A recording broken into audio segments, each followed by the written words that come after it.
بسم اللہ الرحمن الرحیم۔ مشاہدہ اور تجربہ یہ ہے کہ شعور اور تعلیمی اسناد کا آپس میں کوئی تعلق نہیں۔ جدید تعلیم اور شعوری آیات کا باہمی تعلق کیا ہے؟ مشاہدہ یہی ہے کہ یہ دو مختلف دھارے ہیں جو کم ہی مل پاتے ہیں۔ سماجی رویے اور معاملات میں ایک سند یافتہ جسے عرف عام میں پڑھا لکھا کہا جاتا ہے اس آدمی سے مختلف نہیں ہے جو ناخواندہ ہے۔ غصہ، خوشی، غم، مسرت کسی موقع پر تقابل کر لیجئے، شاید ہی کوئی فرق تلاش کیا جا سکے۔ شادی کے موقع پر ہوائی فائرنگ کرنے والے اکثر پڑھے لکھے ہوتے ہیں۔ رہا علم تو اس کے نام پر ان خواتین و حضرات سے جو کچھ صادر ہوتا ہے اس پر بمشکل ہی علم کا اطلاق ہوتا ہے۔ مذہبی تعلیم اور معرفت مذہب کا باہمی تعلق کیا ہے؟ اس کے مظاہر ہم آئے دن دیکھتے ہیں۔ قرآن مجید بتاتا ہے کہ یہ تزکیہ نفس ہے، پیغمبر جس کے لیے مبعوث کیے جاتے ہیں۔ مذہب اصلاً اسی کے لیے ہے۔ تزکیہ نفس کیا ہے؟ تہذیب اخلاق۔ مذہبی اداروں سے فارغ التحصیل کو کسی سے بڑھ کر اس کا علمبردار اور شخصی زندگی میں مظہر ہونا چاہیے۔ حقیقت کیا ہے؟ اس سے آپ بھی باخبر ہیں اور میں بھی۔ مذہب کے جو نمائندے ان مدارس سے نکلتے ہیں اللہ ماشاء اللہ مذہب سے دوری ہی کا باعث بنتے ہیں۔ دوسری طرف روزمرہ زندگی میں ان گنت ایسے لوگ ملتے ہیں جنہوں نے کسی تعلیمی ادارے کا منہ نہیں دیکھا ہوتا لیکن علم اور تقویٰ کے پیکر ہوتے ہیں۔ جدید تعلیم سے کبھی واسطہ نہیں پڑا لیکن معاملات نمٹانے میں ان کا کچھ ثانی نہیں ہوتا۔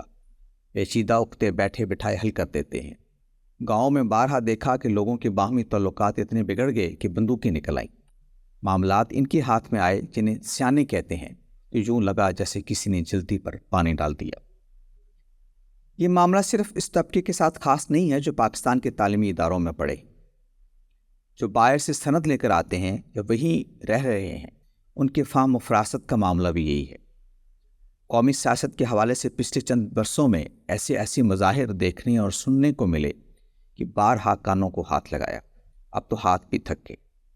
ان کی باتیں سنیں تو ان پر کسی منطق کا اطلاق ہوتا ہے نہ کسی دوسرے عقلی پیمانے کا۔ کہنے کو ماڈرن ہے، علم کی زبان میں کہیں تو جدیدیت کی پیداوار، مگر باتیں سن کر لگتا ہے کہ ایک عرصے سے عقل کو طلاق دے چکے ہیں۔ جدیدیت تو کہتے ہیں کہ عقل پسندی اور سائنسی انداز نظر کی دین ہے۔ جدید اداروں کے یہ فارغ التحصیل مگر ہوا میں قلعے تعمیر کرتے اور رومان پر سیاست کی عمارت کھڑے کرتے۔ ایسا کیوں ہے؟ پاکستان کی تو سمجھ میں آتی ہے کہ اپنے تعلیمی نظام کے نقائص ہم سب پر واضح ہیں۔ ہمارے مقاصد تعلیم میں کبھی یہ مقصد شامل نہیں رہا کہ ہم نے عقلی بنیادوں پر سوچنے والا ایک اخلاقی انسان پیدا کرنا ہے۔ جدید علوم جن کی اساس عقل ہے ہم صرف ازبر کراتے ہیں۔ مذہب کی تعلیم کا کوئی تعلق اخلاقیات سے نہیں۔ یہ پیش نظر ہی نہیں کہ عمر کے ساتھ کسی بچے کے اخلاقی وجود کو مستحکم کرنا ہے۔ جو ان نظام ہائے تعلیم کا فارغ التحصیل اگر قومی زندگی میں کبھی عقلی بنیادوں پر نہیں سوچتا اور اخلاقی وجود کے باب میں حساس نہیں تو یہ اچنبے کی بات نہیں ہے۔ سوال تو یہ ہے کہ ایسا مغربی اداروں کے پڑھے لکھے لوگوں میں کیوں ہے جہاں عقلی بنیادوں پر سوچنا اور سمجھنا سکھایا جاتا ہے؟ میرے نزدیک اس کے دو اسباب ہیں۔ ایک تو ہمارا شاکلہ یا یوں کہیے کہ ڈی این اے ہے۔ ہماری فطری ساخت کچھ اس طرح بن چکی ہے کہ ہم میں عقلی بنیادوں پر سوچنے کی صلاحیت تدریجاً کم ہوئی ہے۔ علامہ اقبال نے بیان کیا ہے کہ جو قوم طویل عرصہ غلامی میں رہتی ہے اس کی سوچنے کا انداز بدل جاتا ہے۔ مذہب، سماج، سیاست ہم ہر معاملے کو جذبات کی نظر سے دیکھنے کی آتی ہے۔ کم از کم گزشتہ 300 سال سے ہماری شاکلہ کی تربیت اسی نہج پر ہوئی ہے۔ ابھی ہماری فطرت ثانیہ بن چکی۔ ہم جس تعلیمی نظام میں ڈال دیے جائیں پھر جملہ اس کے نتائج ایک ہی ہوں گے۔ دوسری وجہ مغرب کا تعلیمی نظام میں، اس میں بھی ایک بنیادی کمزوری ہے۔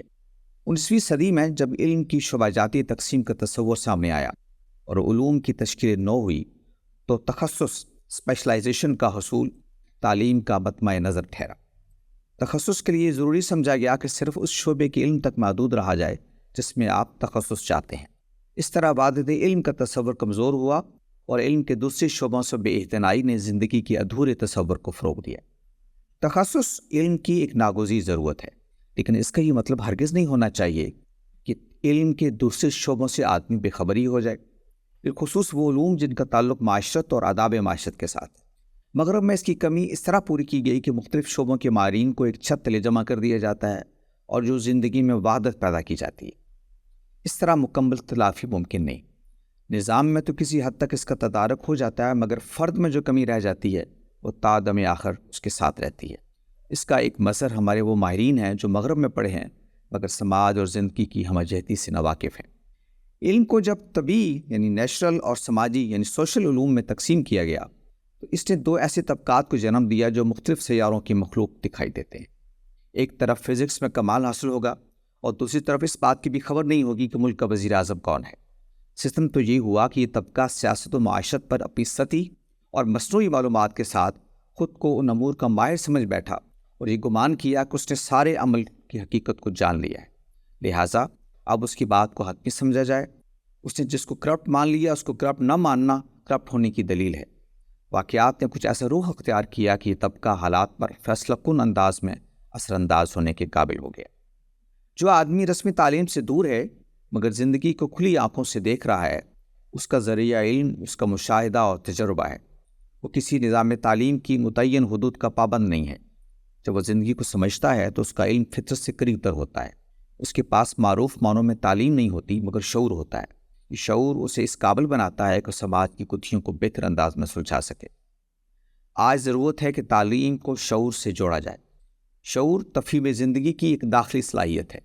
تعلیم کا مقصد اس کو بیدار کرنا ہے۔ تخصص ضرور حاصل کیا جائے لیکن اس سے پہلے زندگی اور علم کو ایک اکائی کے طور پر سمجھا جائے۔ اگر کسی قوم نے ووٹ سے یہ طے کرنا ہے کہ ملک کے سب سے بڑے انتظامی منصب پر کسے بٹھایا جائے تو لازم ہے کہ ووٹر کو زندگی اور سماج کا ایک عمومی شعور میسر ہو۔ نظام تعلیم کا کام ہے کہ وہ یہ شعور پیدا کرے۔ بصورت دیگر سیاسی شعور کے نام پر جہالت بیچنے والے سب سے کامیاب سوداگر ہوں گے۔